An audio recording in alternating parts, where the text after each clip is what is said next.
bara að fara að setja þetta, sko. Það er bara að segja, gjöfum merkjum bara.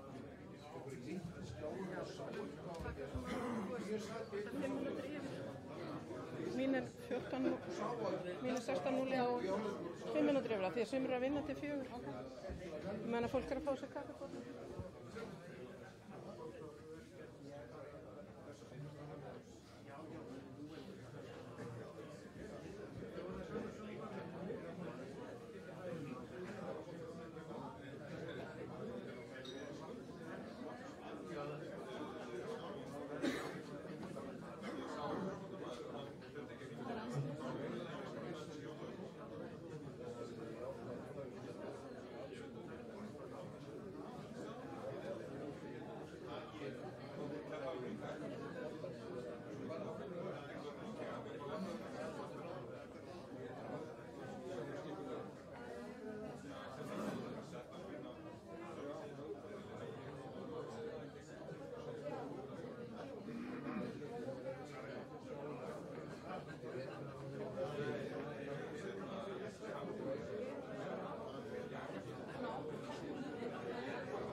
Eða ég gera þetta fyrst.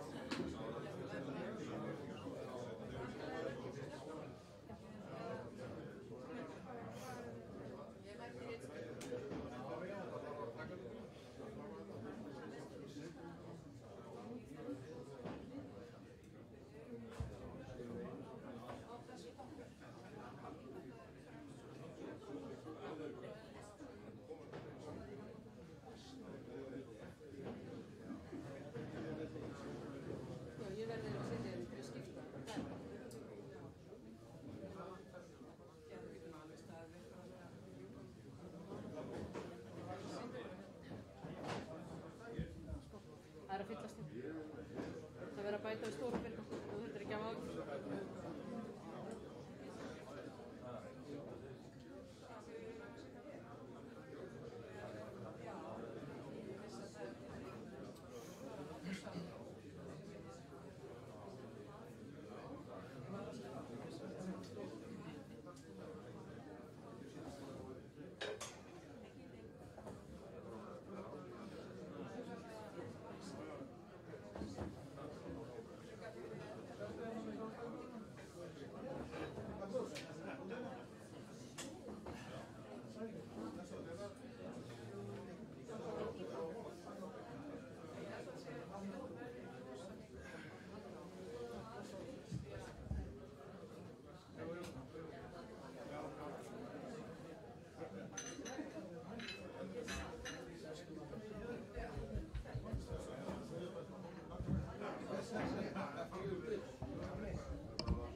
Jæja, erum við að fara að fá allir að...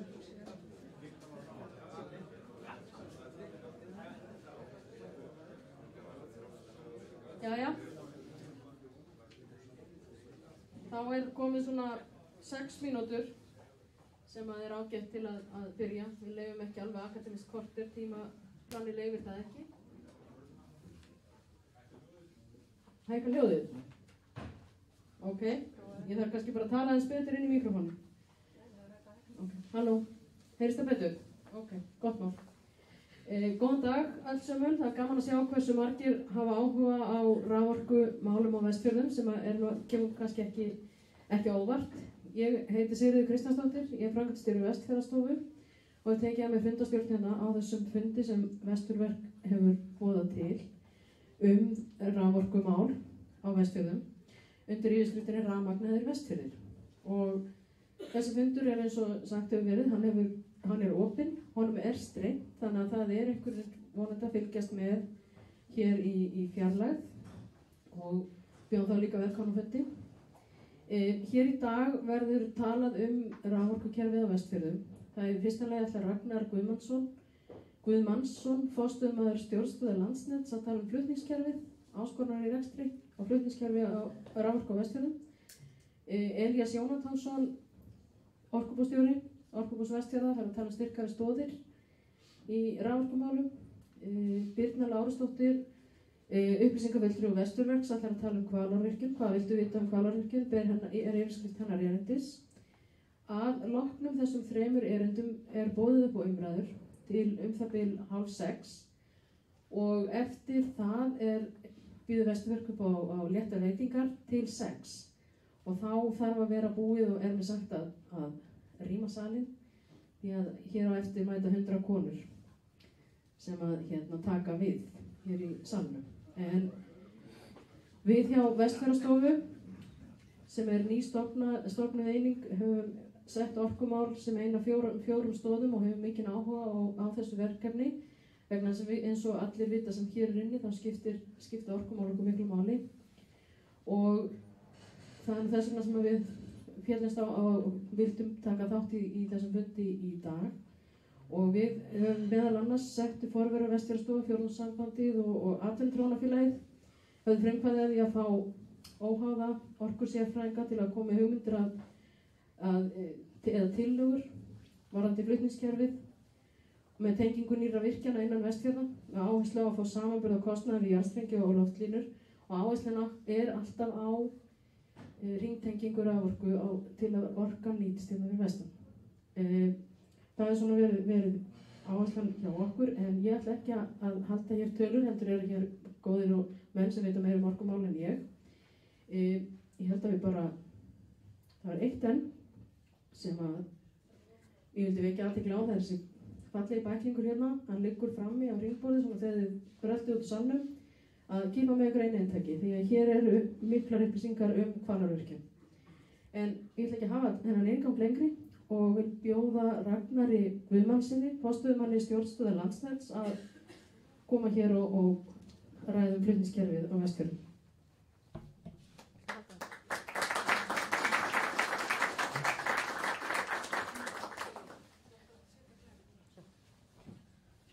Já, komið þið sæl og blessuð og takk hérlega fyrir að fá að koma og vera með okkur og fjalla eins raforkukerfi hérna fyrir vestan og á landinu. Ég ætla að byrja á því að segja ykkur aðeins frá hvað við erum að gera í stjórnstöðinu og kannski bara nýta tímann meðan að kynningin er að koma upp. Það er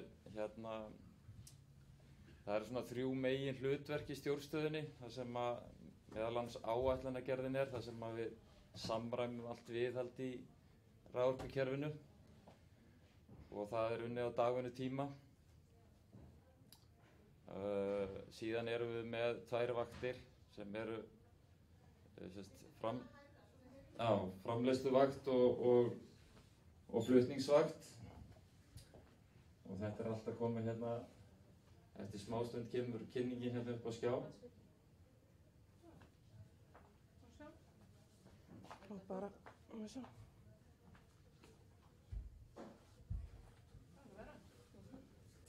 Þannig við skulum bara halda fram nýta tímann eins og ég var að segja ykkur þessi hlutverk vaktirnar, það er framleiðsluvaktin sem stýrir sér aðalega tíðnistýringu í kerfinu og reglunarafsmarkaðinn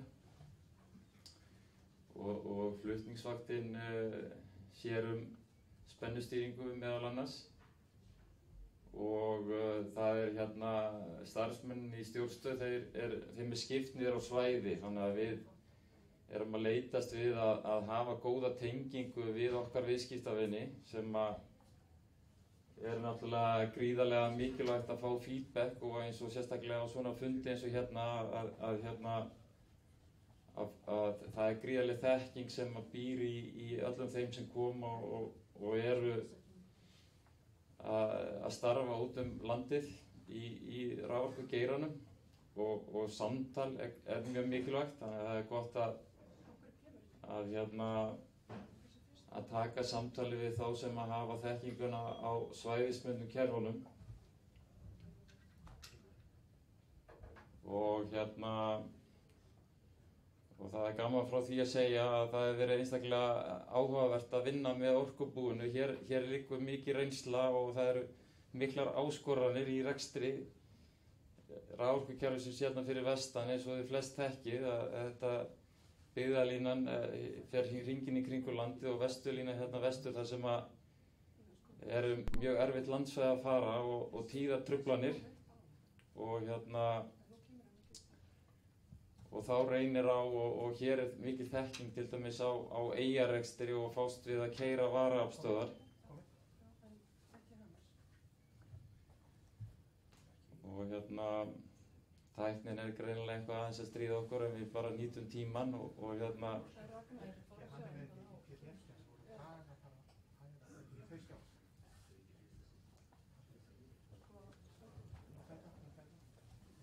Ég er líka með kynninguna á PDF ef við viljum breyta til og ef að skipta röðinu og ég get komið bara með mína kynningu á ef þú vilt, ef það er kannski hentugar.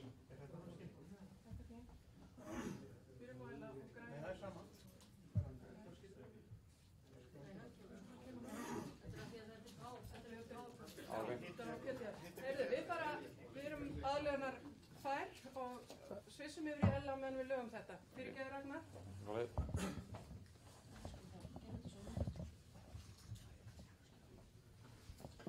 Það er alltaf skemmtilegt með tæknina en við skulum bara svissa þess eins og Birna segir og Elías Jóndason ætlar að byrja á því að ræða styrkari stoðir. Gjörðu svo vel Elías.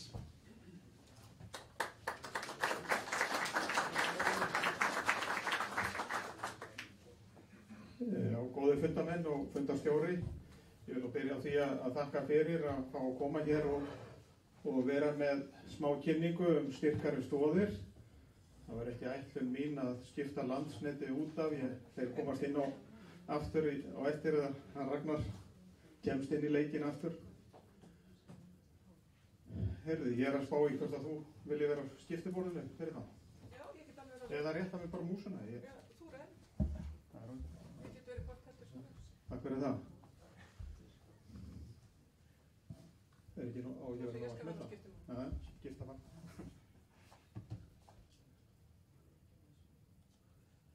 Já, bara nokkur orð til að byrja með Orkubú Vestfjarða að við höfum sem sagt sérleyfi til dreifingar raforku á Vestfjörðum og það hefur engin annar leyfi til dreifingar heldur en við og þannig að það er engin samkeppni.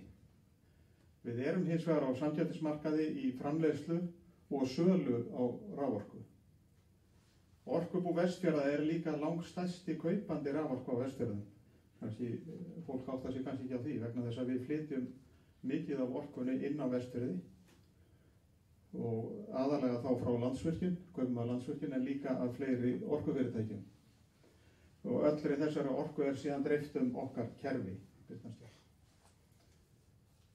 Það eru þessar stoðir sem ég er að vitna til í nafninu á erindinu. Það eru þessar 3 stoðir sem þarf til að tryggja afhendingu á raforku. Það þarf að framleiða nægilegt magn á tímaeiningu.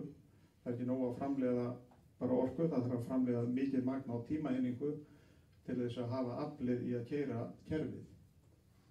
Það þarf flutning frá orkuverinu og í dreifinguna, að dreifiveitanum. Svo þarf dreifinguna sjálfa og það er það sem Orkubúið sér Við erum að framleiða 60%, 61% af forgangsorkunni á Vestfjörðum sem við dreifum. Aðrir framleiðendur eru að framleiða 11%. Afsakið. En innflutt forgangsorka er 28%. Landsnet flytur svo fyrir okkur 100% ótryggrar orku sem við notum hér aðalega inn á rafskautsskalla til kyndingar og 28% af forgangsorkunni. Og eins og ég sagði þá sjáum við dreifinguna. Og okkur verður tíðrætt þetta orð, rekstraröryggi raforku. Og það, til þess að tryggja þetta rekstraröryggi, þá er það venjulega tryggt með því að það eru margar framleiðslueiningar og þeir sem fylgjast með, ég veit nú ekki hvað það eru margir, en fylgjast með appinu hjá Landsneti, þeir sjá til dæmis þegar að detta út vélar í hinum og þessum virkjunum. Þá verður ekki rafmagnsleysi. Það er vegna þess að framleiðslueiningarnar eru margar, það eru margar virkjanir og margar vélar í hverri virkjun. Og rekstraröryggið er tryggt með þessu. Nú flutningurinn, hann er tryggður með því að hafa flutningsleiðina margar og það tryggir þetta góða rekstraröryggi sem víða er annar staðar. Nú síðan er það í dreifingunni, þá er það auðvitað góður búnaður sem tryggir öryggi þar, hann þarf að vera stöðluðum og miklum gæðum og svo er þetta margar dreifileiðir oft. Það er alls konar hringtengingar í dreifikerfinu. Ég vildi vekja athygli á þessari staðreynd sem ég er ekki viss að margir átti sig á. Dreifingin í dreifbýlinu er jú dýrari og hversu dýrar er hún? Hversu dýr er hún? Í þéttbýlinu þar er stofnkostnaðurinn hjá okkur á kerfinu 6 milljarðar. Það er 55% af 11 miljardum sem dreifikerfi kostar allt. En þessi 55% fara 85% af orkunni. Og ef við horfum svo á dreifbýli, þá er stofnkostnaðurinn þar 5 milljarðar. Það er 45% af heildarfjárfestingunni, en það er bara 15% af orkunni sem fer kerfið. Og þetta er í rauninni ástæðan fyrir því að það er dýrari dreifbýlistarfstanir heldur en þéttbýlistarfstanir. Við erum með 1100 kilometra dreifikerfi á Vestfjörðum fyrir þessa rúma 6.000 einstaklingar sem hér búa og fyrirtæki og heimili.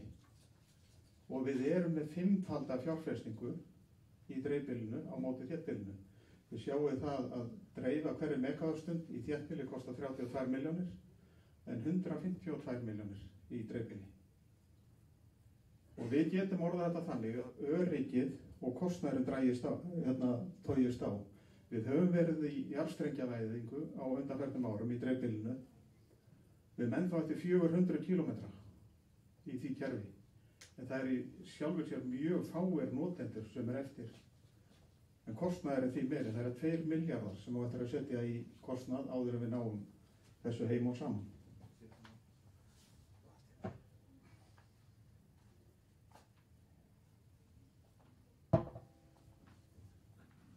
Það sem er nú kannski lokað ykkur en þarna, það er engar aukna tekjur þó við setjum allan þennan kostnaði í dreifinguna. Nú dreifikerfið þarf við þetta að svara eftirspurningi. Það þarf að fylgja eftir því sem fyrirtækin vilja gera og einstaklingarnir. Þá þarf að fjárfesta. Það er ekki hægt að gera það þannig að það sé verið að giska og að það verði allstaðar mikið að vera. Að það verði allstaðar byggt upp þannig að allt sé hægt að gera þar. Til þess yrði kostnaðurinn allt og mikill og hann myndi lenda beint á notendunum. Það myndi bara hækka raforkuverðið. Og eins og ég sagði áðan, þá hefur áherslan verið á jarðstrengjavæðingu í dreifbýlinu. Þar hafa áherslunar verið.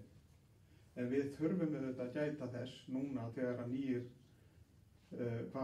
þegar ný tækifæri eru að skapast, þá erum við í því að hafa samband við fyrirtækin og spyrja, forvitnast. Hvar þurfum við að bera niður til þess að vera tilbúin þegar þið þurfum að nota rafmagnið? Því að við þurfum jafnvel ár til þess að klára þær fjárfestingar sem þarf að fara í. Aldrei minna heldur en marga mánuði þá, vil ég meina. Nú, rekstraröryggið er hér byggt eins og þið þekkið að hluta til með varafli og þessi grundvallarspurning er uppi af því að við erum með varafl sem nægir fyrir núverandi notkun. Hvað ætlum við að gera ef krafan orkunotkun eykst? Ætlum við þá að efla varafli samhliða?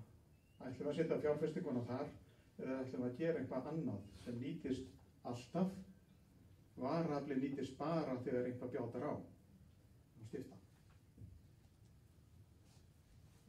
Nú, ég tel að okkur vanti fleiri öflugar framleiðslueiningar á Vestfjörðum til að tryggja besta rekstraröryggi. Við höfum rekstraröryggi, en það er hægt að gera betur. Flutningurinn, við erum með eina flutningsleið inn á Vestfjörði sem er að flytja 50% af orkunni sem við notum. Það er svona helmingurinn, ef við tökum alveg allt árið. Og stærstu hlutin er fluttur á erfiðasta tímanum, því að þá er mest notað af orkunni til uppbytunar. Nú ég vil meina að búnaðurinn hjá okkur sé hvorki verri eða betri heldur en hjá öðrum. Við erum bara svipaðir í dreifingar hlutunum, orkubúið, eins og önnur fyrirtæki. Og varaaflið sem við komin á áðan, það nægir fyrir forgangsorku og varmaorku. Við erum nefnilega með varaafl fyrir varman líka, það eru olíukallarnir sem koma í staðinn fyrir rafskautakallana. En það er aftur miðað við núverandi notendur. Ef við ætlum að halda þjónustustíðina áfram og fáum aukna notkun, þá þurfum við meira varaafl. Stýrna. Nú þá spyrja menn kannski hversu áreiðanlega búnað þurfum við. Og ég setti bara upp til gamans svona smá dæmi einfalt raforkukerfi þar sem allar einingar hafa sama áreiðanleika. Við erum með mikinn áreiðanleika í öllum einingum, en það þarf að vera svo gríðarlega mikill vegna þess að einingarnar eru í rauninni raðtengdar frá framleiðanda, flutningi, spennustöðum og alveg að notanda.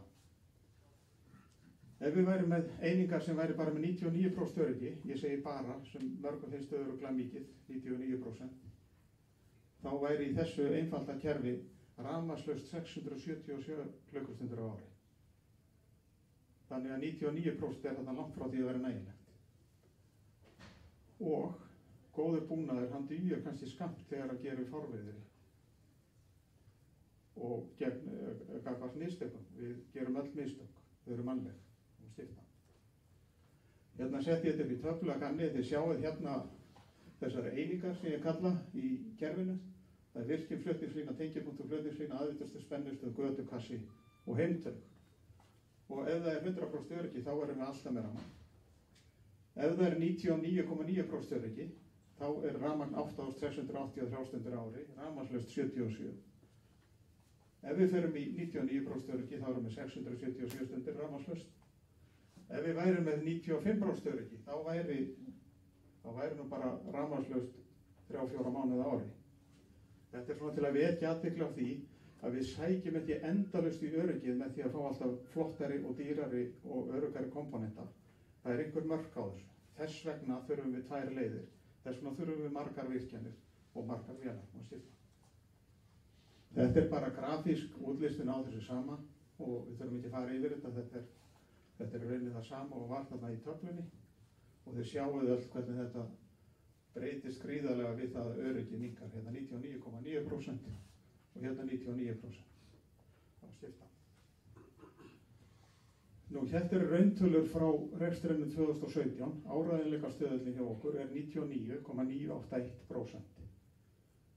Ef við tökum okkur og Landsnet saman, þá er öryggið eða áreiðanleika stöðullin 99,978. Hann er heldur hærri annar staðar á landinu, ég er ekki með þá tölu hér, Ragnar kannana kannski, ég veit það ekki. En til þess að þetta náist, þá þurfa einstakar einingar, eins og þið sáuð á hann, að hafa miklu meiri áreiðanleika heldur en þetta, vegna þess að það er raðast margar saman og að skipta. Og hverjar eru þá leiðirnar til þess að auka orkuöryggið? Það er annarkort að styrkja bara flutningskerfið eins og menn hafa rætt. Nýja flutningslínu inn á Vestfirði sem gæti þá kosta litla 10 milljarða. Það er ein leið. En aðrir þættir væru þá óhreyfðir. Það ætti eftir að eiga við þá til styrkingar. Og þetta er bara tala sem ég gríp upp frá forstjóra Landsnets og hann hefur sett frá sér í greinum eða svöru í blöðum. Hins vegar fengi Landsnet engar tekjur á móti og ég held að þetta verði bara mjög erfiður róður að segja mönnum að fara í 10 milljarða fjárfestingu og þeir fá ekki krónu upp í hana. Þess vegna held ég að lykillinn sé fjölgun framleiðslueininga og að styrkja flutningskerfið. Auðvitað þarf tenging þessara framleiðslueininga að vera örugg. Það er auðvitað bara, við gefum okkur það auðvitað. Nú framleiðsla skapar tekjur inn í flutningskerfið og dregur úr líkum á hækkun flutningsgjalda. En það sem gerist líka er að það verður meira svigrúm til að efla flutningskerfið innan Vestfjarða með því að fara þessa leið. Nú, tölurnar þær segja okkur að stoðurnar sé að styrkjast. Alveg sama hvort þú skoðar okkar tölur eða tölurnar hjá Landsneti. En við sjáum að við fáum frekari styrkingu með því að fjölga eða stækka virkjanir innan Vestfjarða og það er nefni að Hvalá fyrsta vegna þess að það er einfallega þannig að hún er í þeim farvegi að hún er komið lengst og verður bara vonandi að veruleika sem fyrst. Nú við þurfum sterkt flutningskerfi frá framleiðslueiningunum að dreifikerfinu og það er auðvitað sjálfgefið á 21. ölduna að við séum að tala betri línur, betri tengingar eða strengi heldur en fyrir 40 árum á þeim tíma sem byggðalínan var byggð hérna 78. Nú auðvitað þarf áframhaldandi markvissa uppbyggingu á dreifikerfinu innan Vestfjarða eins og við höfum verið að vinna. Hún er auðvitað í kortunum en það tekur tíma og ef við ætlum að gera þetta hraðar þá held ég að við þurfum að fá utanaðkomandi fjármagn. Því það er einfaldlega ekki hægt að setja svona gríðarlegan kostnað í svona fáa notendur og láta svo alla hinna greiða hærra verð í staðinn. Nú Landsnet þarf við þetta alltaf að fylgjast með líka í kerfinu sem fyrir er. Það þarf að uppfæra og Landsnet hefur verið að því undan færin ár að uppfæra sitt kerfi sem er hér fyrir af því það eldist. En ófyrir sér tækifæri gætu þetta líka flýtt fyrir eflingu kerfisins. En svo er þessi neðsti punktur, kerfisáætlun Landsnets, hún þarf að komast af umræðustiginu á framkvæmdastig. Og þarna er kannski, það er ekki kannski við Landsnet að sakast þarna hafa menn bara verið að svolítið að kasta þessari heitu kartöflu á milli sín, að áætlunin fer til Orkustofnunar og þaðan aftur til Landsnets og það er einhvern veginn, þetta klárast ekki. Málið tefst vegna þess að kerfið er í rauninni ekki að klára það. Það var skipta. Og þarna við kíkjum á, þetta er raforkukerfið á Vestfjörðum, þá má þýta á aftur. Þýta bara á. Þetta er svona skemantísk mynd sem ég ætla að bæta þetta við að hugsanlegri þróun flutningslína.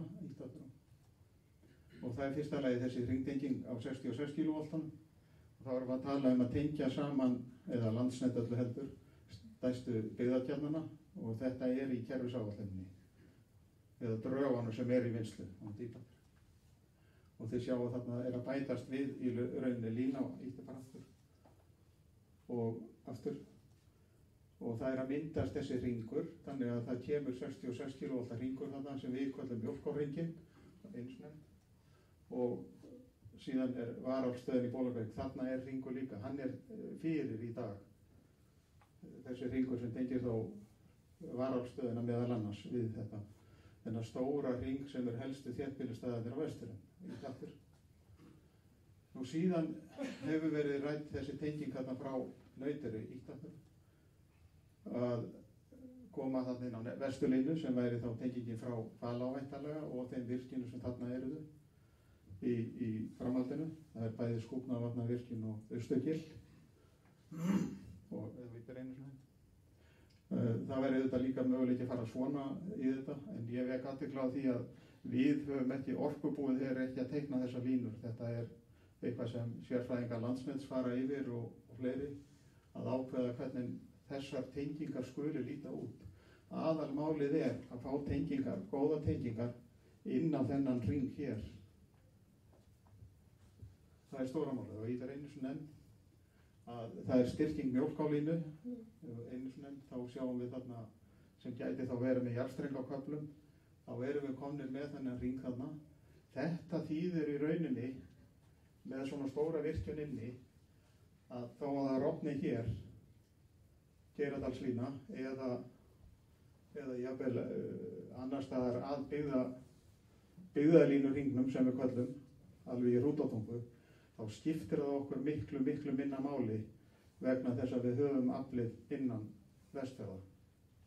Og þessi 160 km leið sem úr Mjólká og í Hrútatungu, hún þá farin að skipta okkur miklu minna máli að skipta. Og ég ætla bara að ljúka mínum orðum á því að niðurstaðan mín, hún er ósköp einföld og þú slærið á einu sem enn fyrir mig Birna, þá segi ég bara fjölgun stoðunum. Og einu sem enn, þá ég alveg búinn, það slærið á þeim.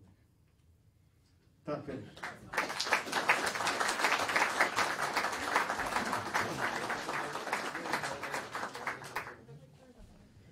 Já, við þökkum Elíasi kærlega fyrir þessa áhugaverðtölu og meðan að þau gera tæknimálin, lagfæra tæknimálin, þá ætlum ég að segja að við leyfum spurningar og umræðu, þannig að ykkur er velkomin að spurja á eftir þegar Ragnar og Birna hafa lokið mál sína, en við gefum það Ragnari orðið, gerðu svo vel.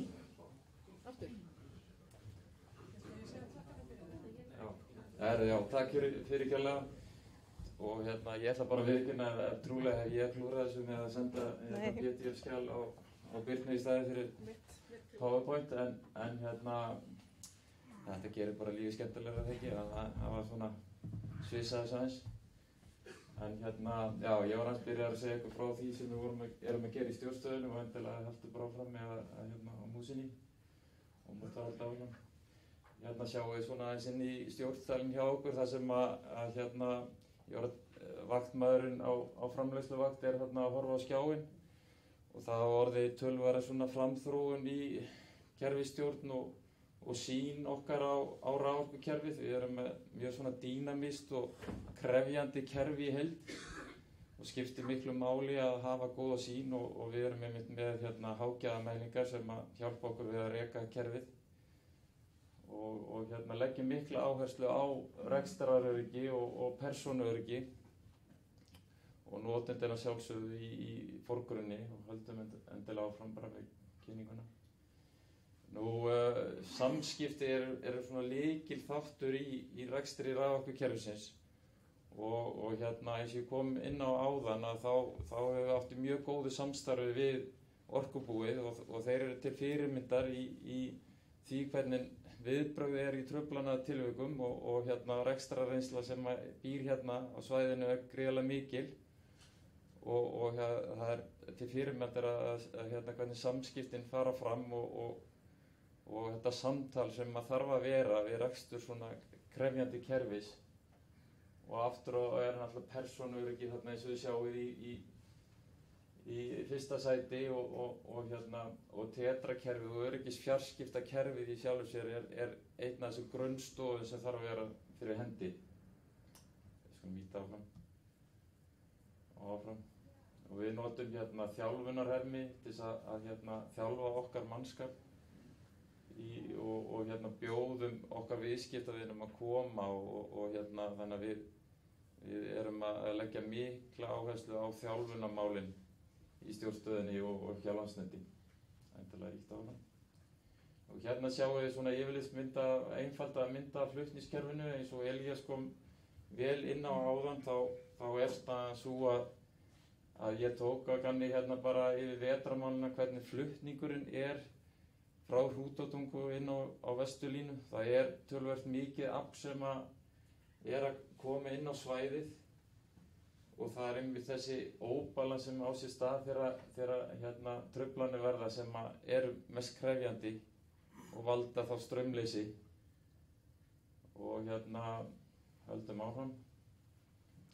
Elías fór vel yfir áreiðanleikann en Landsnet gefur út skýrslu einmitt afhendingaröryggið og er svona tölur eins og þið sjáið truflanir á Vestfjörðum og öðrum landslutum og staðan er raun og veru svo að það eru mörg landsvæði sem eru útsett náttúrulega fyrir truflunum og þið sjáið kannski að Vestfjörður náttúrulega það er ansi marga truflanir sem út af veðurfari meðal annars en það eru líka önnur svæði eins og Suðurland og Austurland sem eru krefjandi og það er komið knýjandi þörf á að styrkja flutningskerfið í heild sinni og mikilvægt einmitt að allir einhendi sér í það að byggja það upp af því þetta er gríðarlega mikil innviðir sem við erum að fást við.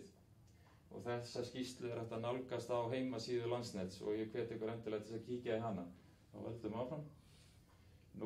Ég tók úr skýrslunni til gamans hvernig meðalfjöldi bílana í 132 kV kerfinu er og það er mjög ofarlega á lista þær línur sem að liggja frá Hrútatungu og innan Mjólká sem að segir okkur það að við erum á hverjum vetri að lenda ansi oft í truflunum og sem að hafa áhrif á svæðið og þá sérstaklega náttúrulega skerðanlega notendur og höldum áfram. Það var mjög mikil bót að fá varaaflstöðina í Bolungarvík og snjallneti sem henni fylgdi til þess að stytta þann tíma sem að notendur eru úti og það hefur tekist vel til og það var einmitt farið í mjög miklar prófanir á sínum tíma í góðu samstarfi við Orkubúið og þetta verkefni hefur gengið vel. En það er mjög mikilvægt að halda áfram að þróa slíkar lausnir og horfa bæði til styrkinga eins og Elías var að koma inn á, en einnig eru alltaf tækifæri í þeim kerfum sem eru fyrir hendi. Og það er kynningamyndband á heimasíðu Landsnets sem hægt að kynna sér þetta virkni snjallnetsins betur, því við höfum takmarkaðan tíma hér á þessum fundi. Höldum áfram. Er einmitt mynd úr frammistöðuskýrslunni sem ég var að sýna ykkur tala áðan og það sést þarna rauðu súlurnar eru svona 5 ára meðaltal og þar í raun og veru Vestfirðirnir voru skalinn er út úr korti hann hefði farið upp úr rjáfurinu hefði hann verið eðlilegur. Þannig en með tilkomu varaaflstöðunar í Bolungarvík þá hefur náðst mjög góður árangur í að stytta útitíma hjá forgangsnotendum eins og sjáum á þessu grafi.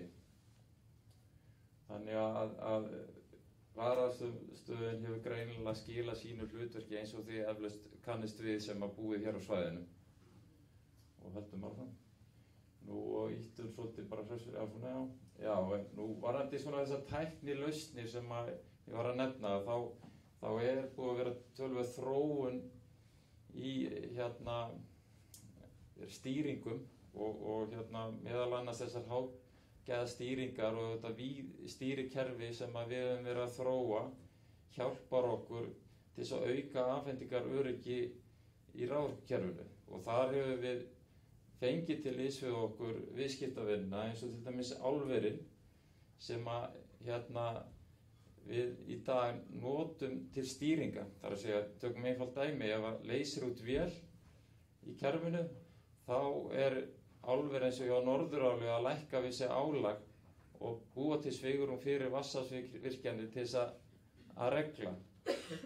Og þess konar stýringar eru líka komnar inn hjá fiskbræðslunum fyrir austan sem dæmi og við erum svo heppin að vera þátttakendur í alþjóðlegu verkefni sem heitir Migrate sem að fjallar einmitt svona stýringar og eins og þekki þá eru mikla breytingar að verða eins og í Evrópu þar sem að þessar hefðbundnu virkjanir eru að víkja fyrir vindi og sólarorku sem kallar á miklu hraðvirkari stýringar og við erum tiltölulega framarlega í þessu hér á Íslandi og erum í Migrate-verkefninu að taka þátt á því leyti að við erum að gera prófanir út í mörkinni til þess að staðfesta þessa virkni og hefur gengið vel og erum meðal annars að nýjast í því hröðvirk stýringa véla. Við erum að nota eina vél í hraunu og erum að stýra henni mjög hratt niður í truflunum tilvikum.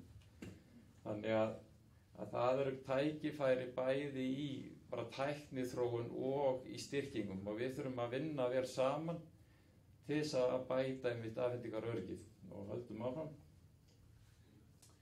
Nú framkvæmdir í undirbúningi, Elías kom inn á það að þessi 8 eins og við köllum, að það mikilvægt að styrkja tenginguna hérna á suðurfjörðunum og mynda 8 þannig að ein eining geti farið úr rekstri án þess að hafi stórkostleg áhrif á 66 kV kerfi. Og Landsnet hefur verið að vinna í þeim málum og það einn af þessum punktum sem að kemur inn á kerfisáætlun og í drögum kerfisáætlunar og vonandi gengur það eftir. Nú eins að fá inn nýja afhendingarstaði eða virkjanir á svæði eins og hann var að fjalla um. Það gríðarlega gott að fá það upp og að jafna út þennan balans sem við sáum í flutningi frá Hrútatungu, að ef það meira jafnvægi á svæðinu þá hjálpar það mikið til.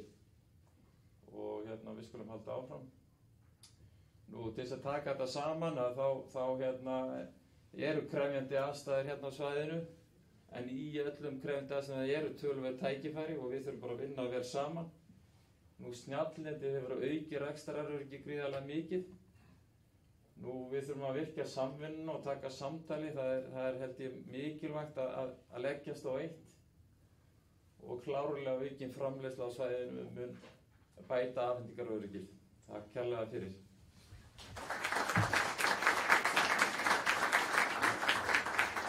Kærlega fyrir þetta Ragnar. Þá það að lokum Erindi Birnu Lárusdóttir þar sem hún ætlar að segja okkur meira frá Hvalárvirkjun og spyr hvað viltu vita Hvalárvirkjun og við erum bara að færa hérna búnaðinn á milli. Gjörðu svo vel Birna. Já, komiði sæl og gaman að sjá hversu margir hafa gefið sér tíma til þess að koma og hlusta á þessi mikilvæga málefni sem að við hjá Vesturverki teljum að séu aðalmálin eðlilega, enda lifum við og hrærumst í þessu alla daga. Það okkur gríðarlega mikilvægt að bæði Landsnet og Orkubúið skyldu vilja koma með okkur á þennan fund vegna þess að þessir aðilar, dreifingin, framleiðendurnir og salan og svo dreifingin á minni svæðum, þetta þarf alltaf að haldast í hendur. Ég ætla að biðja hana Sirri að vera á takkanum og okkur langar til að beina sjónunum að Hvalárvirkjun og fyrirhuguðum framkvæmdum þar. Það þarf svo sem ekkert að tíunda hér í þennan hóp hvar Hvalá á landakortinu. Hún þarna rennur niður á Ófeigsfjarðarheiðinni og niður í Ófeigsfjörð, segi ég. Þú mátt fletta. Hér svona nánari skýringamynd af framkvæmdasvæði Hvalárvirkjunar og þarna má sjá uppistöðulón og þarna má sjá hvar göng munu liggja og svona almennt þetta svæði og umfang þess þegar Hvalárvirkjun verður orðin að veruleika og þið sjáu þarna blá strik, þetta eru stíflurnar og þetta má allt finna inn á heimasíðu Vesturverks. Þar úr og grúur af allskynskortum og upplýsingum þetta verkefni. Mótfletta. Rétt til þess að vekja athygli á því að þetta ekki eitthvað nýtt af nálinni og Vesturverk hefur verið að undirbúa virkjun Hvalár í meira en áratug. Vesturverk hefur starfað undir svona í núverandi mynd frá 2007 með höfuðáherslu á Hvalá. En í upphafi þá var þetta ísfiskur eigendahópur, 2 bræður og frændi þeirra. Og þeir fóru í samningagerð við landeigendur vatnsréttindi og ýmislegt og lönduðu þeim í Ófeigsfirði 2008 og í Eyvindarfirði 2009. Virkjunin fór í nýtingarflokk rammaáætlunar 2 sem var samþykkt á Alþingi 14. janúar 2013 en hún tók samfellt áratug í mótun þessi rammaáætlun. Þannig að menn gáfu sér góðan tíma til þess að semja sér niður á þá niðurstöðu sem þar að finna. Ég var ekki alveg búin. Nú síðan kemur inn stór hluthafi 2014 því að það náttúrulega stemdi í að þetta risastórt verkefni sem varð að fá fjárfesta að og HS Orka sá tækifærin í þessu litla skemmtilega fyrirtæki og kemur inn sem hluthafi 2014 og síðan orðin meiri hlutaeigandi hér 2017. En þess má geta að HS Orka að svona mestuleyti í eigu íslenskra og kanadískra lífeyrissjóða. Því að ýmsu öðru haldið fram í umræðinu, því miður. En við erum ekki einungis að horfa á Hvalá sem virkjunarkost, heldur einnig horfum við hér inn í Ísafjarðardjúp að Skúfnavötnum, Hvaneyrardalsá og svo virkjun í Hesthússgötufirði. Árneshreppur líka búinn að vera með þetta verkefni lengi í undirbúningi hjá sér og allt frá 2010 hefur hreppsnefnd unnið að því að þetta færi á skipulag. Virkjunin sem slík fer á skipulag 2014, aðalskipulag hreppsins. En það var nú kannski ekki alveg nógu ítarlega útfært, þannig að það þurfti að fara í frekari breytingar tillögur á skipulaginu til þess að þessi virkjun geti orðið að veruleika og það var samþykkt 2016 í hreppsnefnd að fela Vesturverki að gera þessar breytingar tillögur og Verkís hefur unnið allar þær tillögur sem hafa legið fyrir þetta verkefni til þessa.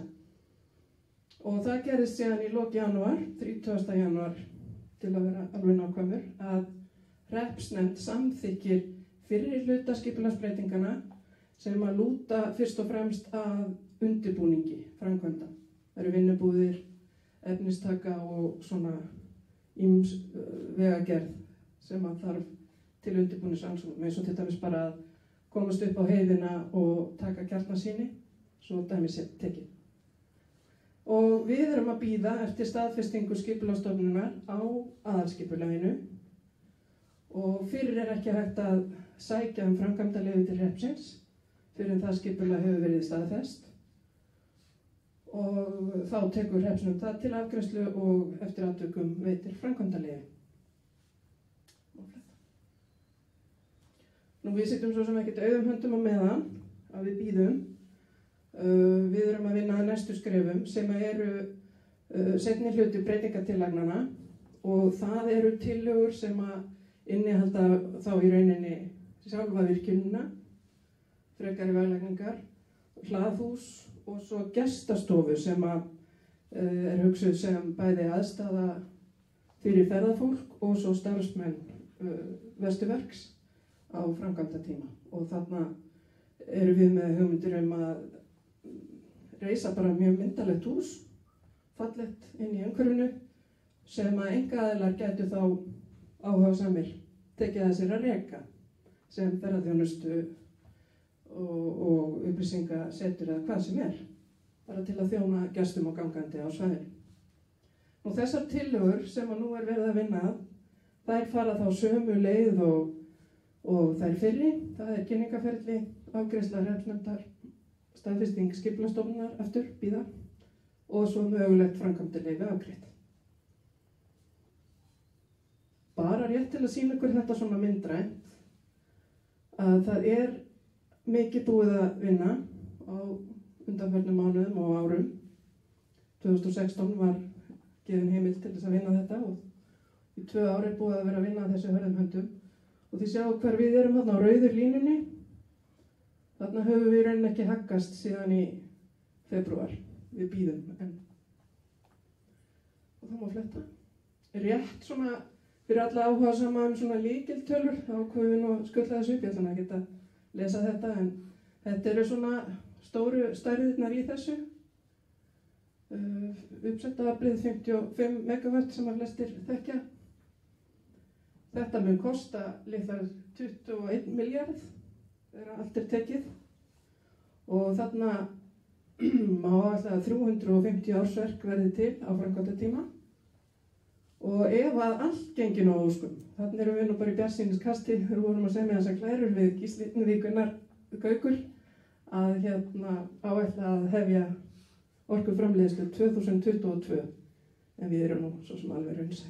Það sennilega ekki að fara að gerast en maður verður að setja sér markmið. Nú, rétt aðeins umhverfisáhrif og þá mótvægisaðgerðir við þeim. þeir sem þekkja til upp á Ófeigsfjarðarheiði vita að það er nú ekki mjög gróðursælt þar uppi. Þetta er veðurfarslega mjög erfitt svæði og þeir sem þekkja best til telja að það sé kannski hægt að fara þarna almennilega svona í mánuð á hverju ári. Seint í júlí er orðið svona þokkalega fært yfir ár og svo er bara komið vont viður aftur seinni part ágúst. Þannig að þetta er stuttur tími sem hægt er að njóta þarna á þessu svæði. Við erum ekki að hrófla við neinum svæðum sem að teljast þau fallegri á þessum slóðum. Það eru nú helst svæði milli Ófeigsfjarðar og Ingólfsfjarðar, talið mikil náttúruperla. Við erum víðsfjarri því svæði og ekki hrófla við því. Rennsli mun að sjálfsögðu minnka í fossum, það einhvern veginn liggur í hlutarins eðli þegar á að virka, en það eru öll tækifæri til að stýra því rennsli og hafa það þá bara með ágætum há ferðamannatíman, þannig að ferðafólk sem fer þarna svæðið myndi njóta fossana með sama hætti og væri það var nú, eða hásumar nú. Allar framkvæmdir, og þetta viljum við árétta, allar framkvæmdir sem tengjast rennsli í ám og fossum eru afturkræfar. Það er ekkert truflað við giljum og árfarvegum á þessum slóðum sem er rætt. Allt er þetta afturkræft. Nú, stíflur verða minnkaðar frá því sem áætlað var í upprunalegum plönum og ef þú setur á næsta, að það má sjá hér að þetta eru mótvægisaðgerðir sem að munar þarna lækka stíflurnar 5 metra hver og þetta er svona í samanburði við Hallgrímskirkjuturnin okkar og þetta þýðir það að lón munu minnka, efnistaka eða efnisnotkun mun minnka og svo framvegis. Þannig að þetta er liður í mótvægisaðgerðum. Og við flettum. Það hefur verið kallað eftir samfélagsverkefnum í tengslu við þessar fyrirhuguðu framkvæmdir og ég segi kallað eftir því að það hefur komið mjög skýrt fram hjá fulltrúum hreppsnefndar frá því að þessar viðræður hófust framkvæmdir að hefur ávallt verið kallað eftir því hvað hafið þið hugsað ykkur að gera fyrir hreppin. Og svarið við því var bréf sem að innihélt nokkur atriði sem að við sáum okkur fært að koma að ef að gott samkomulag næðist að því gefnu að farið verði í framkvæmdir. Og það er þá fyrst að telja 3 fasa rafmagn og ljósleiðara í Árneshrepp allan. Og þetta er auðvitað stóra málið fyrir þetta samfélag að þarna kæmist bara á nútímaleg tenging bæði rafmagns og ljósleiðari sem myndi bara flokkast undir bestu hringtengingu sem völ væri á. Og þetta er verkefni sem verið að skoða núna í góðu samstarfi við Orkubú Vestfjarða. Niðurstaða liggur nú ekki fyrir en menn sjá allavega góð tækifæri að gera þetta í upphafi framkvæmdatíma því að við þurfum orku á framkvæmdasvæðinu og meðan á framkvæmdum stendur og hún fengist á meðal annars með þessum hætti. Þannig að vonandi verður þetta nú bara, gengur þetta hratt og vel fyrir seli. En síðan eru þarna fleiri verkefni, við vorum búin að nefna gestastofuna, áningastaðir ýmis konar, til dæmis við fossinn Drynjanda. Við myndum leggja góðan göngustíg upp að honum að útsýnistað við fossinn, þannig að fólk fengi notið og síðan væri þá hugmyndin að vera með fleiri áningastaði og upplýsingaskilti með borðum og bekkjum. Og svo þarna svona minniháttar eins og endurnýjun klæningar á skólahúsi og sitt hvað flettum. Nú, þið sem eru diggir lesendur vefsíðu Vesturverks að þá vitið þið það að það hafa 2 skýrslur verið gefnar út núna nýverið mat á samfélagsáhrifum Hvalárvirkjunar. Annars vegar á Árneshrepp og hins vegar á Vestfirði í heild. Og ég ætla ekkert að þreyta ykkur á miklu upp úr þessum skýrslum, vek bara athygli á því að þær eru inn á heimasíðu okkar. En það helsta að tvöföld tenging Vestfirði, hringtengingin hér margnefnda, hún verður viðráðanleg. Og það 3 fasa rafmagn og ljósleiðari í Árneshrepp, auknar tekjur og bættir innviðir sveitarfélagsins, aukin þjónusta í sveitarfélaginu, ekki síst á framkvæmdatíma, og það síðan niðurstaða skýrsluhöfunda að ef þetta kemst á með þeim tengingum sem auðvitað eru nauðsynlegar, að þá verði Vestfirði samkeppnishæfari til búsetu og atvinnu heldur en nú er. Ég vek aftur athygli á þessum bæklingi hér og í honum þessi tilvitnun í Evu Sigurbjörnsdóttur oddvita Árneshreps sem hefur barist hetjulegri baráttu fyrir því að gera hreppinn sinn blómlegri til búsetu og hún lítur svo á að virkjun Hvalár getur verið liður í því. Ég ætla ekki að lesa þetta en hún vekur athygli á að vatnsorka vistvænasta orkan. Hér vantar rafmagn sárlega inn á Vestfirði og þetta mun hafa jákvæð áhrif á hreppinn hennar. Og þá held ég að þetta sé búið. Amen. Af því ég var líka með svona takk fyrir þessu Eli. Takk fyrir.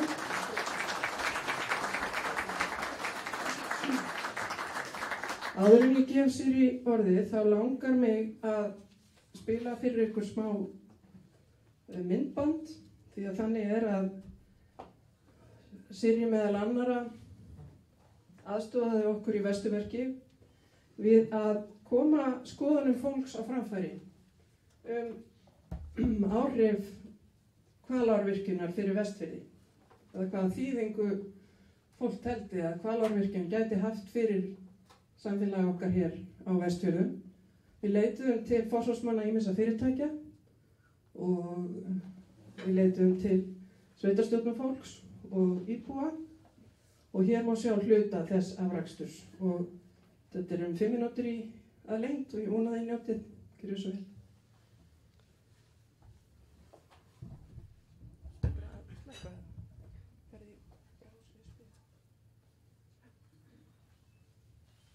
Hefur þú slökkvað ljósið, Daniel, eða?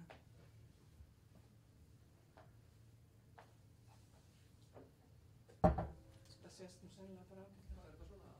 Já, íta bara á OK.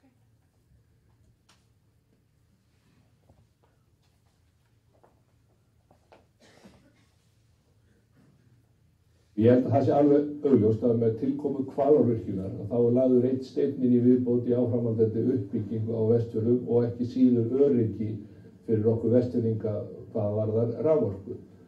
Bæði til, við þekkjum það sem erum í atvinnurekstri hérna að missa rafmagn og með tilheyrandi tjóni og því sem að því fylgir og auðvitað bara sem íbúi hérna að búa við með betri lífsgæði. Auk þess kannski líka tækifæri fyrir fólk að koma með fleiri atvinnugreinar hérna inn.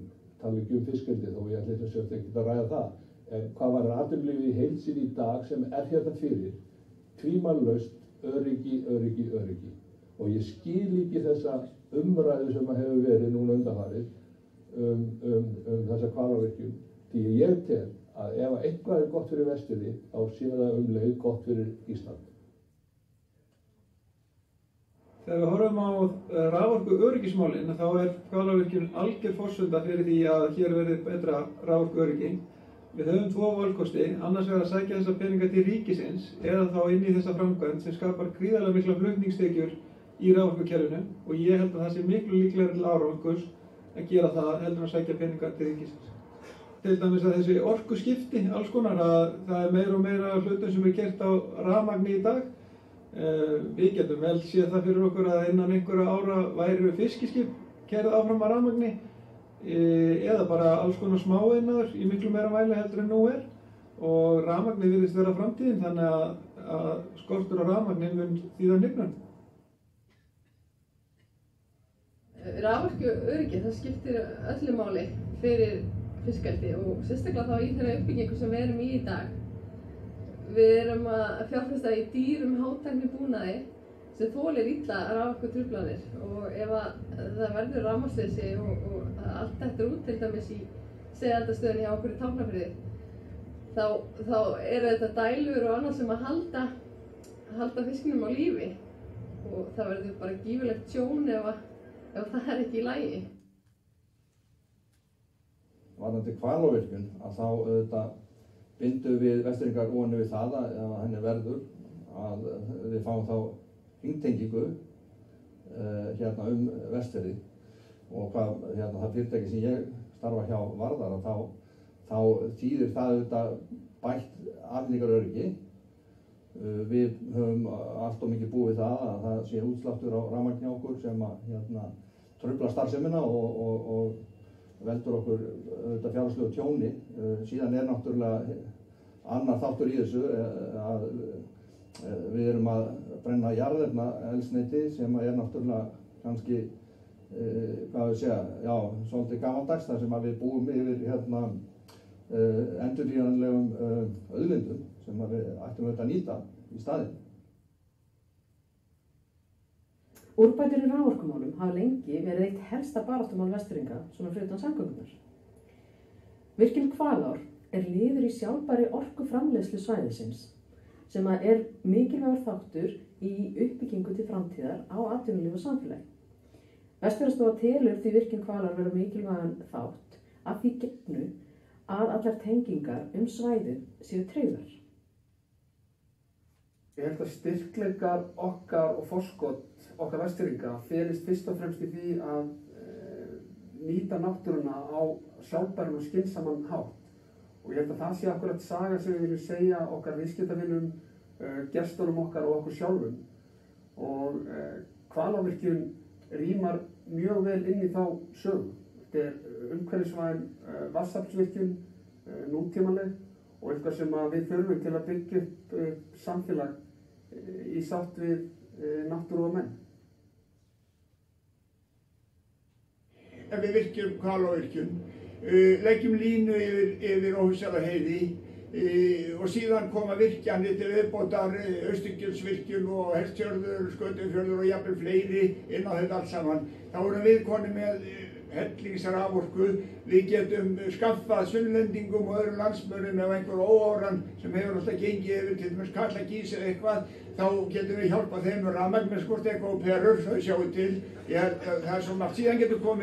Síðan getur komið vegur, sumarvegur yfir Ófusselaheiði og það er ómetanlegt fyrir ferðaþjónustuna. Það þarf að tryggja raforkuöryggi á Vestfjörðum. Til þess þarf að koma til tvennt að byggja upp innviði inn á svæðinu og að tryggja flutning rafmagns inn á svæðið. Það er hægt að tryggja flutning rafmagns með því að tvöfalda Vestfjarðalínu sem mun kosta 6–10 milljarða króna. Það er enginn að fara að gera það nema að komi nýtt rafmagn og nýjar tekjur inn á kerfið. Hinn kosturinn er að halda sig við rammaáætlun og fara í þær framkvæmdir sem fyrirhugaðar eru. Hvalárvirkjun með tengipunkta í Ísafjarðardjúpi og Reykhólasveit er grunnforsenda þess að þessi hægt að fara í hringtengingu á rafmagnskerfinu á Vestfjörðum og það er ekki annað í boði heldur en að koma á Vestfjörðum á sama stað hvað varðar raforkuöryggi og öðrum landsfjórðungum.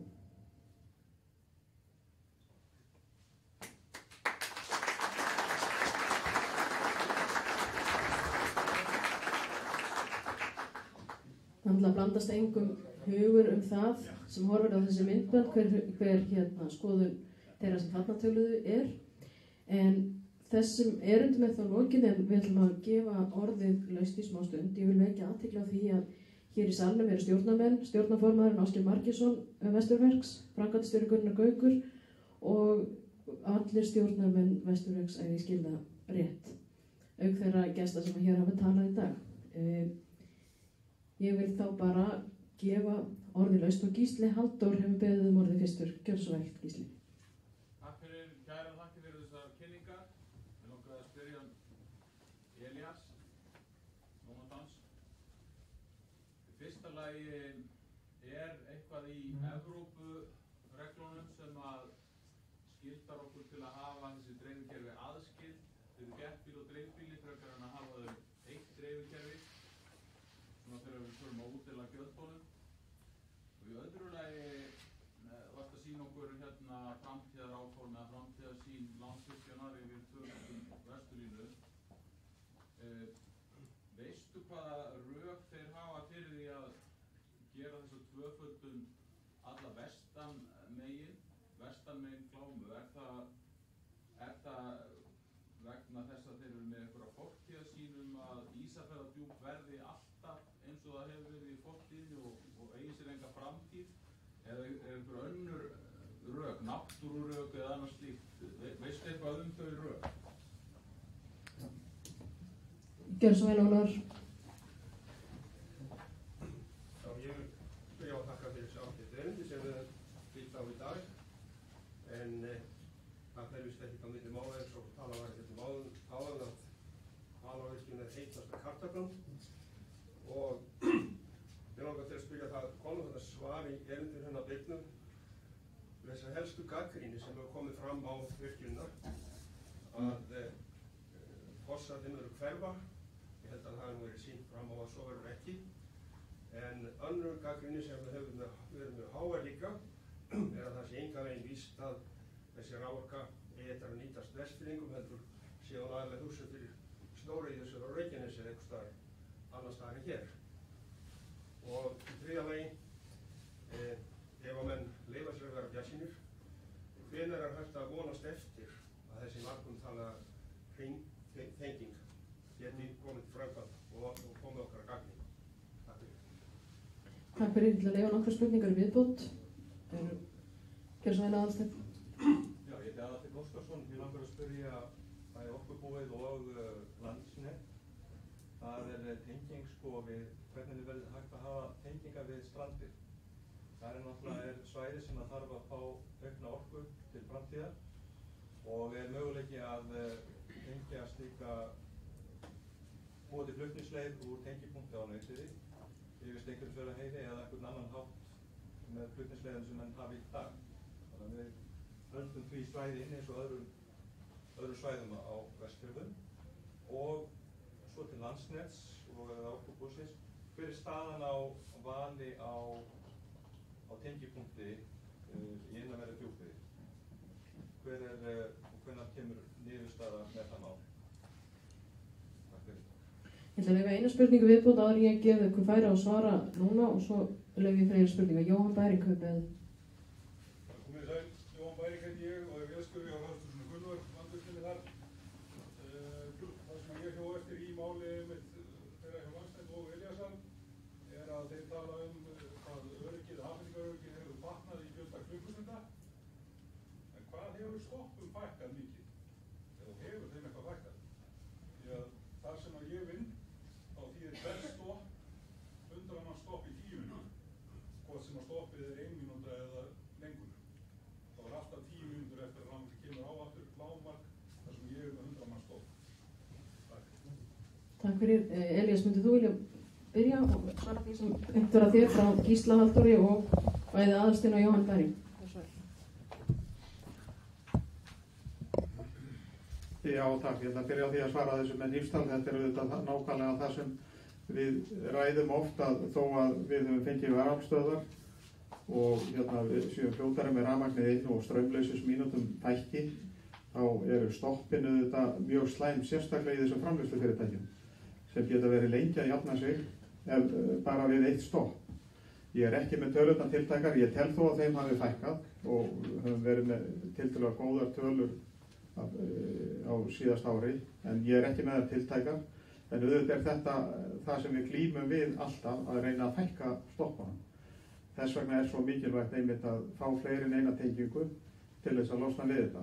Ef við skoðum til dæmis suðursvæði Vestfjarða, þá er það venjulega þannig núna að ef við dettur út Vesturlína, að þá er í rauninni klift á, getum við sagt, rafmagni hérna norður, það er bara tölvukerfið eða snjallnetið, Ragnar getum skýrt það mikið betur, klippir á hérna norður, en sunnanverðir Vestfjarðir eru inni vegna þess að mjólk á heldur en bara gangandi. Síðan eru varafli keyrt upp á kannski 2 mínútum og þá kemur rafmagniðinn hér. Ef þetta væri þannig að við væri með framleiðslu á svæðinu og væri með hringtengingu, þá væri þetta ekkert að gerast. Ég er bara ekki með tölurnar tiltækar, en við erum algjörlega meðvitaðir að núna, þegar að rafmagni kemur fljótar inn, þá er það fjöldi skipta sem rafmagni fer út. sem farið að telja miklu meira heldur en áður.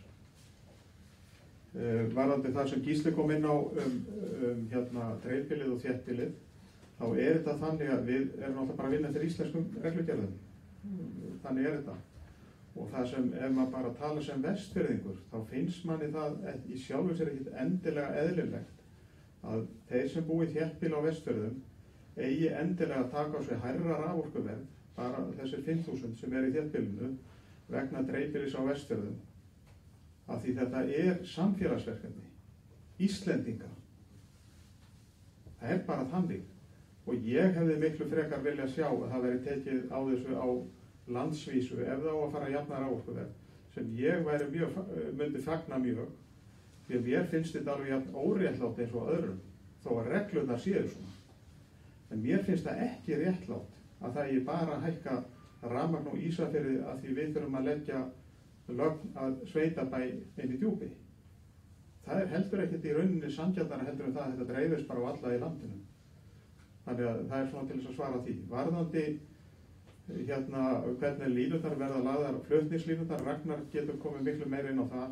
Ég passaði mig einmitt á að setja efst að þetta veri skematíska myndir, af því ég veit ekkert það hvar best að leggja þessar línur. Það bara best að játa sigraðan í því. Við erum ekki að spekulera sérstaklega í því. Það menn hjá okkur innan Orkubúsins sem þekkja til upp á heiðunum sem hafa skoðun á því. En Orkubúið hefur ekki sett vinnu í að kanna þetta með neinum markvissum hætti hvar eigi að leggja nýjar línur sérstaklega. Það á hendi Landsnets og ég held að Ragnar verði bara að taka þá spurningu. Ekki búin? Jú, takk fyrir. Ragnar, þú tækir svaraðir varðandi strandirnar og síðan varðandi dreifikerfi, þéttbýli og dreifbýli, að það getur beinst að þér líka.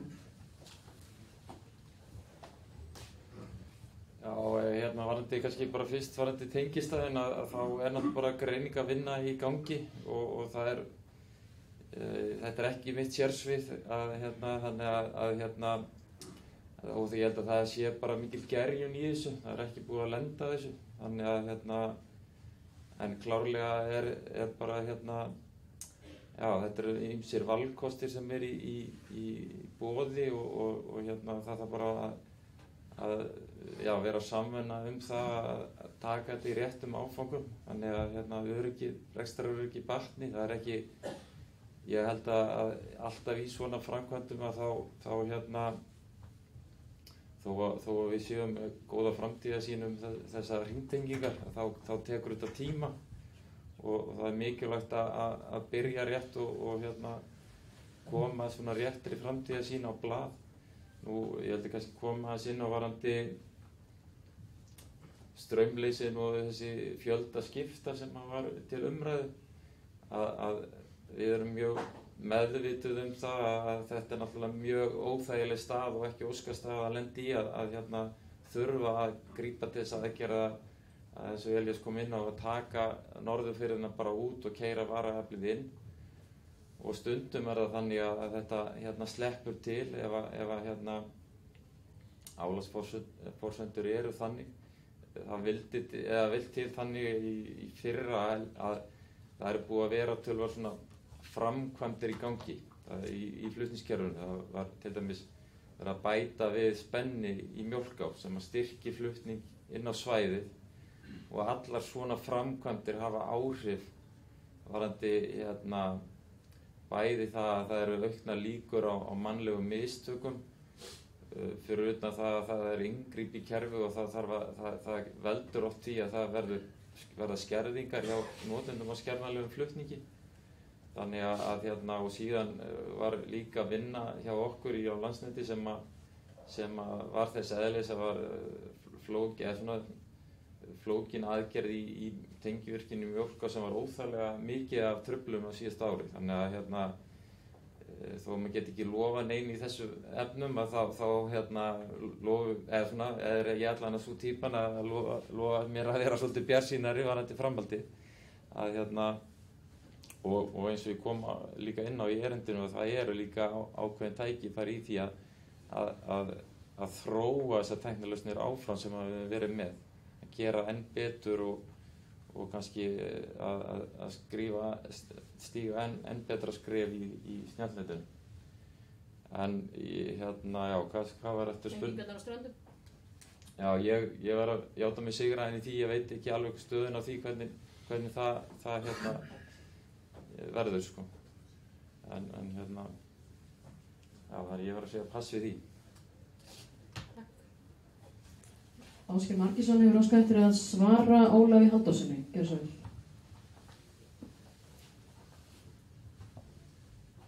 Já, komið þið sæl Ólafur, takk fyrir spurninguna sölu og orku frá Hvalárvirkjun. Það eru nokkra leiðir til að nálgast svarið. Í fyrsta lagi vil ég segja að því það var nefnd stóriðja og hefur oft verið nefnd í þessu samhengi, að þá hendar Hvalárvirkjun í raun og veru ekki til þess að selja orku til stóriðju. Stórnotendur eða stóriðja notar orku á fullu afli allar klukkustundir sólarhringsins, allar sólarhringa ársins í meginatriðum. Hvalárvirkjun ekki þannig framleiðsla. Hún verður sveiflukennd eftir árstíðum og eftir miðlunargetu og hentar þessum mun betur til þess að geyma vatn og miðla eftir þörfum hins almenna markaðar. Og þó hún verði byggð 55 megawatt þá mun hún alls ekki geta sinnt því afli allt árið. Og á tímum verður það kannski ekki nema helmingur á því, jafnvel minna. Þannig að hún einfaldlega hentar ekki fyrir stórnotendur. Það má líka við það bæta að það nú tæplega til flutningsgeta fyrir orkuna frá Hvalárvirkjun suður á land í kerfinu eins og það í dag. Þar fyrir utan, eins og kom fram hér á línuriti áðan, á Ragnari, að þá eru oft á tíðum að streyma 30-40 megawatt inn á kerfið á Vestfjörðum. Svo það veitir ekkit af aukinni framleiðslu á Vestfjörðum til þess að létta á flutningskerfinu þessari krítísku leið frá Hrútatungu og í Mjölká 160 km leið sem svo orka þarf að fara. Þannig að það veitir ekkit af. Og enn get ég bætt við, það bara alls ekki alveg tímabært að huga því hvert orkan yrði seld. Það ekki hægt í dag að segja fast á hvað verði hægt að selja hana fyrir það verður komið meiri vissa hvað kostar að byggja mannvirkið. Það áætlað 21 milljarður. Það ekki komið alla leið. Þannig að það ekki alveg tímabært að selja það. Þó hefur verið gerð viljayfirlýsing sölu til kalkþörungaverksmiðju í Súðavík upp á 8 megawatt. Og enn get ég haldið áfram þetta. Það til fyrirbæri í landinu sem heitir Orkuspárnefnd sem spáir fyrir raforku þörf inn í framtíðina. Og þá erum við að tala um hinn almenna markað, rafmagn sem við notum heima hjá okkur, fyrirtækin, stofnanir og þessi almenna starfsemi. Ég ekki að tala um stóriðju og gagnaver eða eitthvað slíkt og jafnvel ekki einu sinni rafbílavæðingu. Að þá talið að það til ársins 2030 þurfum við svona 150 megawatt til viðbótar inn í landskerfið bara fyrir þetta. Til 2030. Í minni veröld þá það á morgun. Við höfum að vita í dag hvað gerist á morgun. Hvaðan eiga þessi 150 megawatt að koma? Við ættum í raun og vera að þurfa að vita það í dag. En við vitum það ekki, að því öll þessi verkefni taka svo langan tíma, fara í gegnum endalaus kæruferli og öllu seinkar og kostnaður eykst. Hinn almenni markaður, íslenska samfélagið, mun þurfa þessa orku á þeim tíma sem hún verður tilbúin og miklu meira til. Ég vona að þetta teljist svar við spurningar. Svo langum við aðeins að koma inn á tengipunktinn í Ísafjarðardjúpi og af því að við höfum átt í miklum samskiptum við Landsnet það mál. Þá vil ég helst segja að á nýlinu hausti þá upplifðum við töluverða breytingu í umræðum okkar við Landsnet það mál frá því að vera hvort það verður tengistaður í djúpinu yfir í það hvar hann nákvæmlega á að vera staðsettur. Semst að hann verður, það verður að vinna úr því nákvæmlega hvar. Það verið að þrengja hringinn hjá Landsneti í því hvar þetta er staðsett. Það þarf að tala um landeigendur, sveitarfélög og svo framvegis. Og auk þess veit ég að Landsnet, leyfi ég mér að segja, hefur hafið undirbúninga lagnaleiði við Kollafærði, sem náttúrulega nauðsynlegur þáttur í verkinu líka. Þannig að þessu verki hreyfir fram, þó það sé ekki búið. Ég held að það sé ekki til svar við spurningunni nákvæmlega hvenær verður það ákveðið, en það styttist í það. En línu við Kollafærði þarf augljóslega að fara í umhverfismat og það tekur tíma. Langar mig kannski að segja smá lokaorð. Takk kærlega Ásgeir. Tíminn leyfir okkur svona það bil 3 til 4 spurningar til viðbótar og mun snarpari svör þeirra sem svara. Þannig að Magnús Reynir hefur beðið orðið, fleiri ekki á mælendaskrá, þannig að ef fólk vil taka til máls þá gefið mér merki. Gjörðu svo vel, Magnús. Takk fyrir og takk fyrir mjög góð framsögu erindi hér á fundinu. Fyrirgefiði. Það öllum Vestfirðingum ljóst að við höfum sett 3 mál á oddinn í sambandi við uppbyggingu mannlífs og atvinnulífs á Vestfjörðum.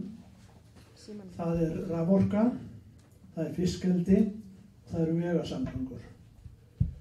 Við berjumst við afskaplega ill öfl í þjóðfélaginu sem eru öfgafólk í sambandi við náttúruvernd. Og mig langar að spyrja, hvernig hefur Vesturverk hugsað sér að berjast við þessi illu öfl? Þetta eru hryðjuverkasamtök á borð við Skipulagsstofnun, Umhverfisstofnun og ég ætla ekki að telja fleiri. En þetta ræður úrslitum það hvernig þessu máli reiðir af sem með raforkuna. Það öllum ljóst á við þurfum meiri raforku að halda. Við höfum til dæmis ekki geta boðið fyrirtækjum hingað til þess að efla hér atvinnulíf vegna þess að við höfum ekki haft næga raforku. Það kom hér fram áðan að það verið búið að gera samkomulag kalkþörungaverksmiðju í Súðavík upp á 8 megawatt. Mjólkárvirkjun ekki heldur nema 12 megawatt. Þannig að þið sjáu hvað við sitjum eftir í sambandi við allt svona lagað. En spurningin bara þessi, hvernig ætlar Vesturverk að reyna að hafa áhrif á þá sem að raunverulega ráða framvindu málsins? Ætlar hún að reyna að hressa upp á sveitarstjórnirnar þannig að þær standi vörð okkar hagsmuni? Ætlar menn að reyna að hreyfa betur við þingmönnum sem ekki allir hafa lýst yfir jákvæðum vilja til þess að ná fram þessu máli sem við erum að ræða hér í dag og svo framvegis. Þetta stór mál. Takk Magnús. Einhverjar fleiri spurningar? Jónas, gjörðu svo vel. Þú mátt tala úr. Jónas, viltu koma hérna? Það heyrist illa. Gjörðu svo vel.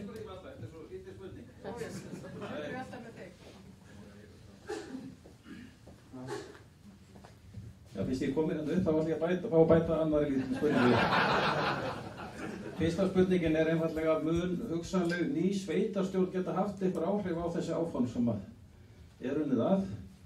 Og önnur spurning hvaða ívilnanir voru boðnar sveitarstjórninni og var gengið á öllum óskum hennar varðandi svona þjónustu með stöð og slíka hluti sem beðið var Takk.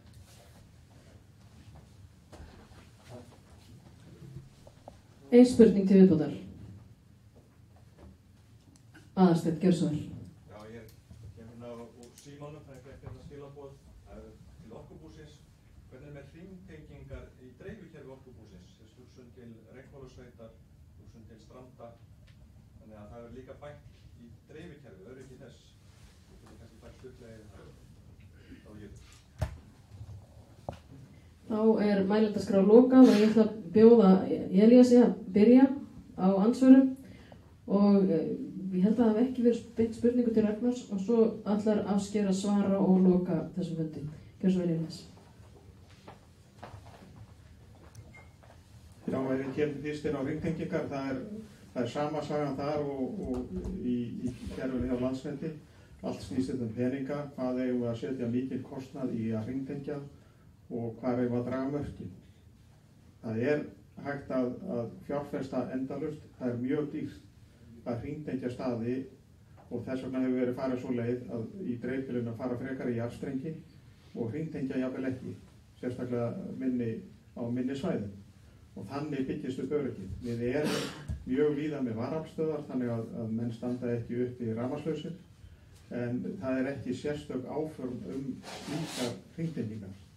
Ég ætla aðeins að koma inn á það sem Magnús Reynir spurði varðandi getuna til þess að taka á móti fyrirtækjum. Við höfum vissulega getuna. Við vorum, eða í rauninni var það þannig að í Mjólká var kerfi komið á tamp vegna spennis. Það var þar 30 MFA spennir sem var tvöfaldaður, þannig að núna það 2. Það bæði jók öryggið mikið, en það bættist líka við það sem við samsvarar í rauninni 30 megawatt virkjun cirka. En þá öryggisleysið uppi af því við höfum bara 1 tengingu. Þannig að við getum í sjálfu sér afhent rafmagnið. En þetta alltaf spurning þetta öryggi sem kemur upp. Hringtengi í dreiflu, já, takk. Það eru nokkur atriði áður en ég gef Ásgeiri orðið. Það í fyrsta lagi ábending frá hótelstjóranum að þegar við veitingarnar eru bornar fram að þá velkoma að standa líka fram í gestamóttöku.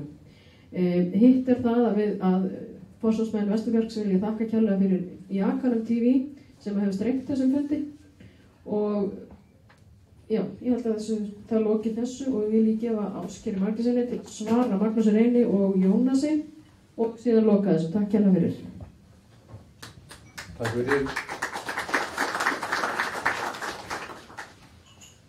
Fyrsta spurningu Jónasar samfélagslega verkefni sem má kalla í Árneshreppi. Þá skal ég segja ykkur söguna bara nákvæmlega eins og hún var til. Á fyrri stigum þessa verkefnis var gert ráð fyrir því að það yrðu til 2-3 heilsástörf við rekstur virkjunarinnar í Ófeigsfirði. Síðan kemur í ljós að þess gerist ekki þörf. Virkjuninni verði fyrst og fremst fjarstýrt og það verði litið til eftir þörfum. Við fengum athugasemdir þetta frá sveitarstjórn að það yrðu engin störf til framtíðar í Ófeigsfirði við virkjunina. Hvað við ætluðum að gera í því? Við sögðum við þau, ef að það málið að vera með 3 heilsástörf, þannig að þið getið sagt ykkur við að þessi virkjun komi, þá skulum við bara hafa þau störf, þá bara búum við þau til og ráðum til þess fólk. En það kannski þarf ekki að gera það. Og fjármununum væri kannski betur varið þá í eitthvað annað. Svo við sögðum, hvað viljið þið? Hvað setjið þið á oddinn að við gerum fyrir samfélagið? Því við munum eins og önnur fyrirtæki, þá segi ég Vesturverk mun eins og önnur fyrirtæki, ég get talað fyrir Hás Orku og önnur fyrirtæki sem ég hef starfað fyrir og þekki og veit hvernig þau haga sér í samfélaginu, taka þátt í samfélaginu sem við störfum í. Og það fer hátt í heimi fyrirtækja í dag hinn samfélagslega ábyrgð atvinnulífs, að taka þátt í samfélaginu og styðja við það. Og ég sagði svona í léttu rúmi við sveitarstjórnina, við styðjum kannski ekki yngri flokka í knattspyrnu í Árneshreppi eins og fyrirtæki gera annars staðar. Af því að yngri flokkar ekki til hvað þá knattspyrna. Hvað getum við þá gert? Við viljum taka þátt í samfélaginu og lifa í samfélaginu og hjálpa því áfram. Og það öll þau atriði sem nefnd hafa verið og í hinnu fræga bréfi sem núna notað gegn okkur og talið vera mútufé, öll atriðin utan við gestastofuna sem Birna sagði frá það, eru hugmyndir frá sveitarstjórn það sem við getum gert með samfélaginu. Hitaveita frá Krossnesi í Norðurfjörð, það bara viðskiptalegt verkefni fyrir fyrirtæki eins og Hás Orku sem starfar í þeim iðnaði. Uppbygging á hafnarsvæðinu í Norðurfirði gríðarlegt hagsmunamál fyrir framkvæmdaverki sem slíkt því það þarf að flytja mikinn búnað með skipum á staðinn því landleiðin ekki öflug eða trygg alltaf. Þriggja-fasa rafmagn augljós afleiðing virkjunar í Ófeigsfirði. Ljósleiðari augljós fylgifiskur því það þarf ljósleiðari að tengja virkjunina. Þannig að þetta svona gerir sig eiginlega allt saman sjálft. Það sem kannski svona helst út á kantinum var lagfæringar á klæðningu skólahús í Trékindisvík. Og það var það bara því miður þannig að sveitarfélagið var búið að leita eftir styrkjum hjá opinberum aðilum til þess að lagfæra skólahúsið, en þeir fengust ekki og sveitarfélagið hefur ekki bolmagn til að gera þetta sjálft. Svo við sögðum, við skulum þá skoða það hvort við getum hjálpað ykkur með þetta, að vinna með samfélaginu. Og síðan það stríðið. Við kjósum nú að fara með friði, með heiðarleika og skynsemi af vopni. Það hefur ávallt reynst best af mínum mati. Og þannig viljum við vinna þetta verkefni líka. Það ekki alltaf auðvelt, það stundum frussað á móti.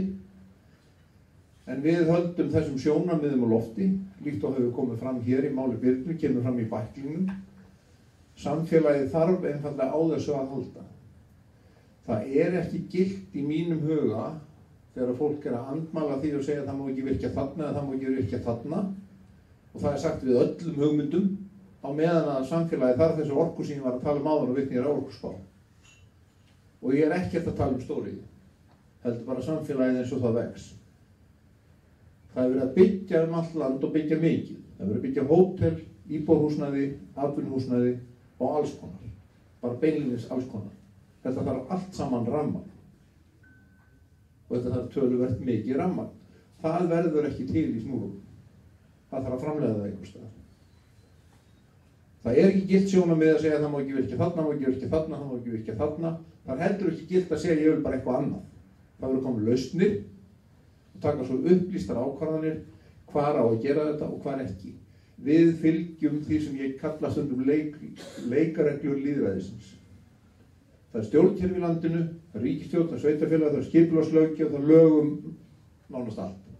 Við fylgjum þeim í einu og öllu. Það hvorki ég né einhver læknir eða fyrirverandi útvarpsmaður sem ákveður hvar á að virkja. Það stjórnkerfi landsins sem segir til það. Við fylgjum þeim leikreglum, þannig viljum við vinna þetta. Þetta ekki einkamál Vesturverks, þetta samfélagslegt verkefni. Þess vegna gott að standa hér á Ísafirði með ykkur öllum, með Landsneti, með orkubúinu. Það þurfa allir að koma að þessu. Þetta eru skýrir, sameiginlegir hagsmunir. Þetta gríðarlega stórt hagsmunumál fyrir Vestfirði og fyrir Ísland, eins og kom fram í myndbandsbrotunum. Það sem gott fyrir Vestfirði gott fyrir Ísland. Við þurfum öll að koma að þessu. Svar mitt til þín Magnús Hlynur, við þurfum öll að taka þennan slag. Þið þurfum líka að láta í ykkur heyra. Ekki bara ég, ekki bara Vesturverk og Birna, heldur við öll. Látum í okkur heyra af skynsemi og heiðarleika og með það að leiðarljósi þá náum við markmiðum okkar. Ég þakka ykkur kærlega fyrir að koma hingað í dag.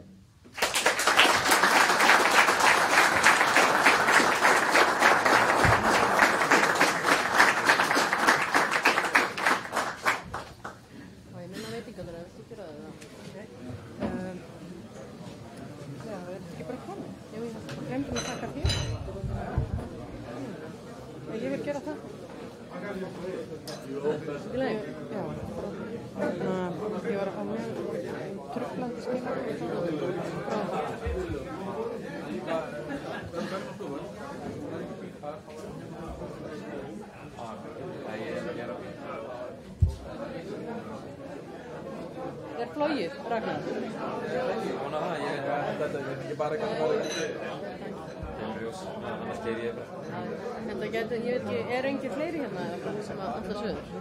Þetta sé margir svona dagar eftir, ekki?